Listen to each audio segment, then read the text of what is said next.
എന്റെ മോള് കൊടൈക്കനാലില് Kodaikanal international school എന്ന് പറയുന്ന അവിടെ IB ആണ് സിലബസ്, ഇന്റർനാഷണൽ ബാക്കലറേറ്റ്. അവിടെ പോയി പഠിച്ചു.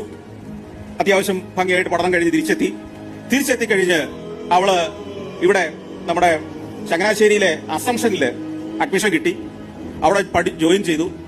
ഒരു വർഷം കഴിഞ്ഞപ്പോ ഗാന്ധി യൂണിവേഴ്സിറ്റി അവളോട് പറഞ്ഞു, നിന്റെ ഈ കോഴ്സ് ഞങ്ങൾ അംഗീകരിക്കുന്നില്ല, നീ തിരിച്ചു പോക്കോളൂ, നിന്നെ ഇവിടെ പഠിപ്പിക്കാൻ പറ്റില്ല എന്ന് പറഞ്ഞു. IB സിലബസ് എന്താണെന്ന് സാറിനറിയാം. IB പഠിച്ചിട്ട് വന്ന ഒരാളെ ഗാന്ധി യൂണിവേഴ്സിറ്റി പുറത്താക്കി. സത്യമാണ് ഞാൻ പറഞ്ഞു, എന്റെ മകളുടെ ഒരൊറ്റ വർഷം നഷ്ടപ്പെട്ടു.